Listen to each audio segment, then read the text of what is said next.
Guten Tag alle. Heute machen wir eine Präsentation über Strukturalismus. Wir sind von Gruppe 2 und mein Name ist Alerido und mein Partner. Mein Name ist Mas Arika Herianto und mein partner. Mein Name ist Yogi Agastian. Okay.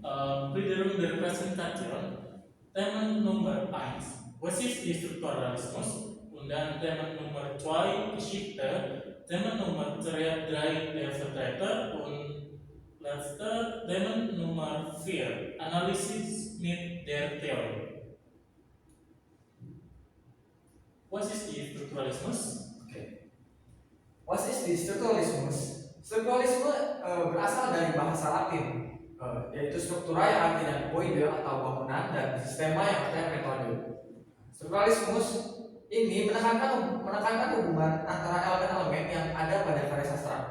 Dan tujuan dari strukturalismus itu sendiri yaitu menjadi teori dasar pada teori ilmiah dan dasar pada bagi karya sastra. Lanjut. Karya sastra adalah karya yang berdasar pada kehidupan, yang dimana seorang pengarang itu menciptakan suatu karya yang merepresentasikan kehidupan sehari-hari. Lalu struktur karya sastra berdasarkan genrenya. Pertama ada epik. Dalam epik sendiri ada novel, cerita pendek dan dongeng. Yang kedua ada puisi. Di dalam puisi ini ada syair dan lagu rakyat. Dan yang ketiga drama. Pada drama ini ada drama tragis, drama komedi dan drama tragis komedi.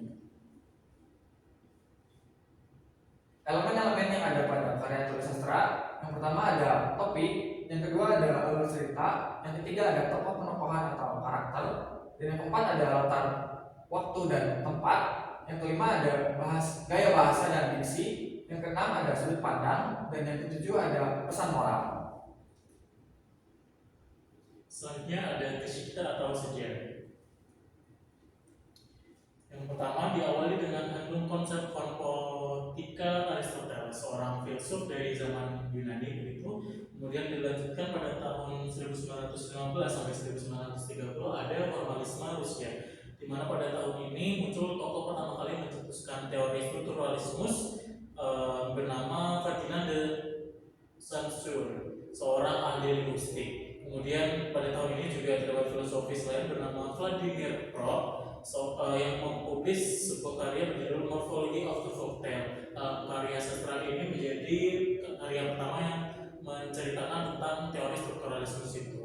Kemudian pada tahun 1930-an ada formalisme Praga, di mana pada tahun ini di sekolah Praga, Prague Linguistic Circle, terdapat di Cekoslovakia terdapat beberapa ahli linguistik yang berpengaruh seperti Roman Jakobson. Kemudian selanjutnya perkembangan berikutnya pada tahun 1940-an yaitu ada Maya Kritik Indian Amerika.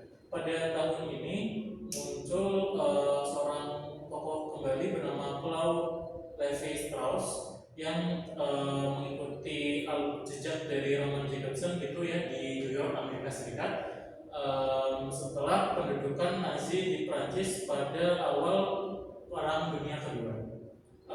Claude Lévi-Strauss ini membuat beberapa karya sastra yang mengungkapkan tentang teori strukturalisme itu sendiri seperti The Elementary Structures of Kinship dan The Structure Anthropology yang membahas tentang budaya dan kehidupan sosial masyarakat. Kemudian yang terakhir pada tahun 1960-an ada Campus in Rusland, Frankrijk, England, dan Nederlanden voor Indonesian to een neue Strukturalismus sowie in Duitsland zur Autonomiebeweging. Pada tahun ini ada lagi tokoh yang bernama Roland Barthes yang mempublis sebuah esai berjudul Introduction to the Structural Analysis of Narrative dan The Death of the Author. Esai-esai ini menjadi titik balik atau indikasi begitu dari peralihan yang semula teori strukturalisme ke tahap berikutnya. Kemudian ada vertreter atau tokoh penting. Nah, pertama tadi seperti pencetusnya yaitu Ferdinand de Saussure, kemudian ada Levi Strauss dan Jacques Lacan. Kemudian analisis dan teori akan dijelaskan oleh rekan saya Yogi. Yogi satu-satu. Baik.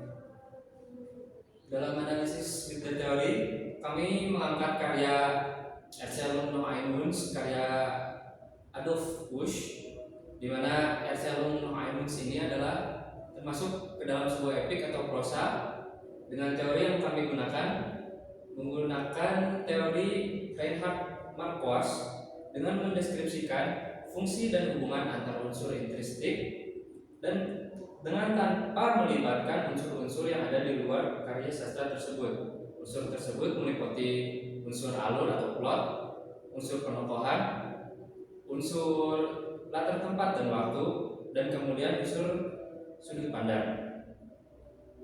Bagian pertama, unsur alur diawali dengan penyelesaian masalah atau konflik atau ergebnis. Contohnya seperti dalam cerita Ercelum no Einmunds, diceritakan saat Martin mengalami hambatan yaitu mobilnya mogok dan dia harus segera mencari bantuan agar sampai di rumahnya pada malam yang sama.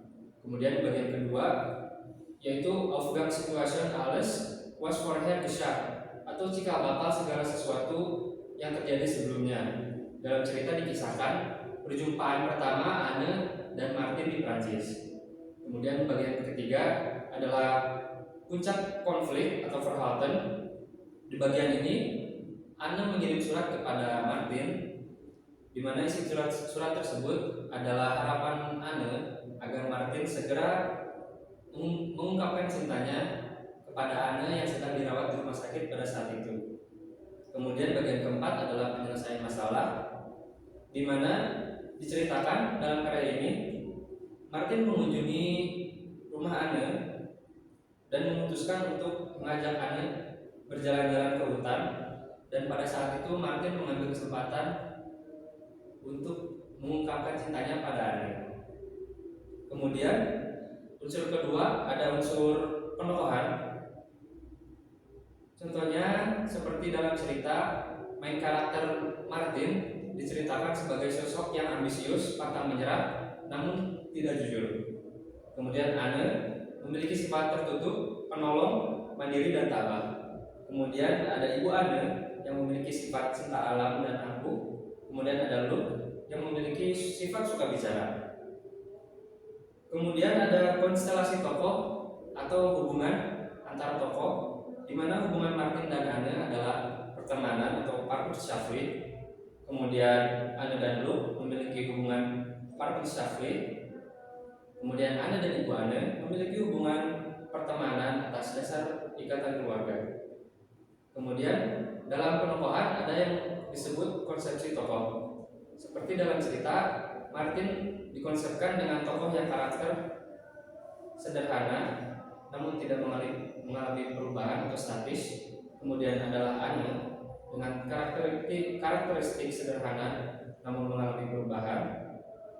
Kemudian ada Ibu Anne yang memiliki karakteristik sederhana namun tidak mengalami perubahan atau statis dan tidak terbuka atau geschlossen. Kemudian selanjutnya ada unsur latar. Unsur latar dibagi menjadi dua, yaitu unsur latar tempat dan latar waktu.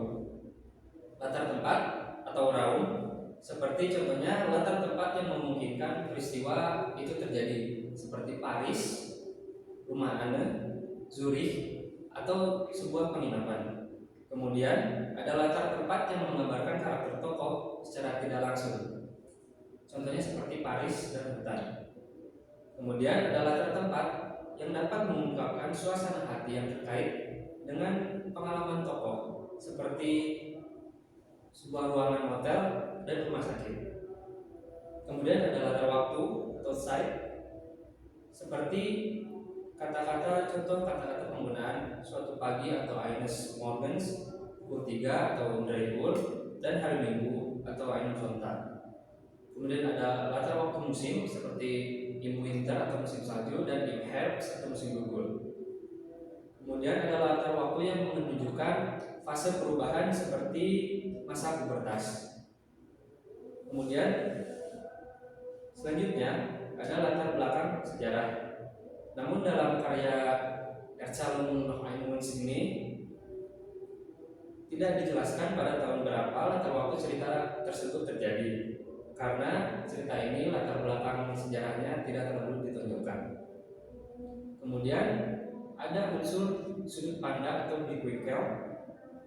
Pada karya ini, sudut pandang yang diambil adalah sudut pandang orang pertama atau Ich Erzähler, yakni si pencerita menjadi tokoh utama dalam cerita.